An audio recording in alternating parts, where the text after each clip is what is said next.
kumpul mainan, kumpul kenangan. Selamat datang ke video SM Collector bersama saya, Amir Zuhair.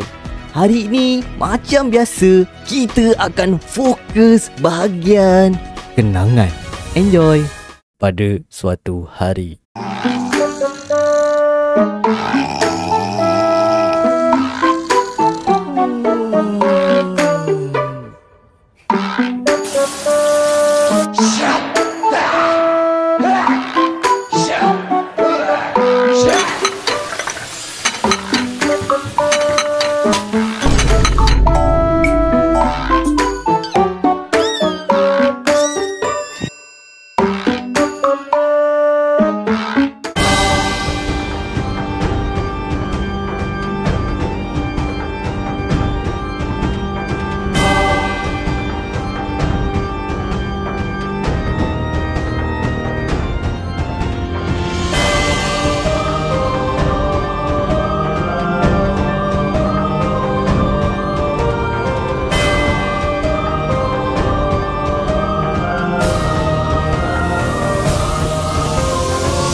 Okey, saya sudah tengok Bobo Boy musim 2 episod 2 dan episod kali ni memang menarik.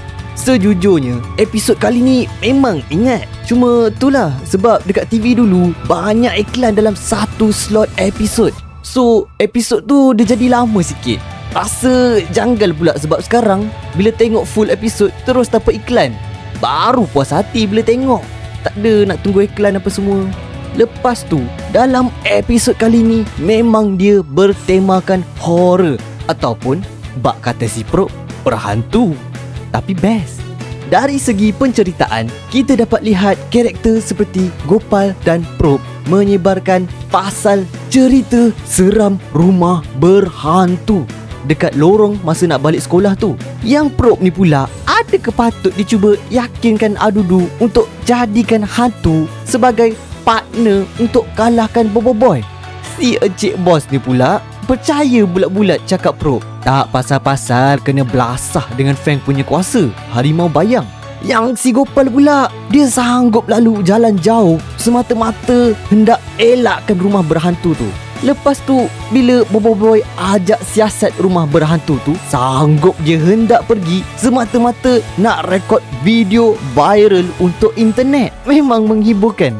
Selain itu, kita juga dapat lihat kenapa Fang amat benci dan geram dengan kewujudan Bobo Boy. Memang boleh kata format rivalry di mana karakter yang cool dan handsome akan benci main karakter ni berkesan untuk build up story yang akan datang. Tak sabar nak tengok payoff kepada development story rivalry ni in future episode. Dari segi babak lawan amatlah mengagumkan. Terkejut bila dapat lihat development kuasa Bobo Boy yang kreatif, di mana dia boleh bertukar ke tahap 2 tanpa berpecah 3. Saya juga agak kagum dengan beberapa pergerakan aksi Bobo Boy, di mana setelah mengelak serangan musuh, Bobo Boy buat multiple backflip, jump, rotate, mid backflip and superhero landing. Memang bergaya Bobo Boy kali ni. Kemudian kita juga dapat lihat kuasa baru melalui Fang, kuasa bayang. Kita boleh lihat kuasa bayang Fang ni amatlah kuat dan versatile. Dia boleh cipta harimau bayang untuk menyerang musuh dan tangan bayang untuk menyerang serta memerangkap musuh dalam satu tempat yang sama. Memang kreatif. Kita juga dapat lihat yang serangan terhadap harimau bayang tidak memberi apa-apa kesan walaupun serangan itu adalah tusukan pedang halilintar.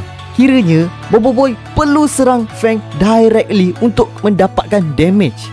Overall, episod kali ni amat menarik dan menghiburkan.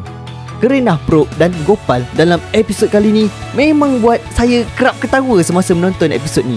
Kepada sesiapa yang nak tengok horror tapi bukan horror, tontonilah Bobo Boy musim 2 episod 2 di channel Monster Universe. Link ada di description. Ingat ya, Jangan jalan, tidak tengok jalan.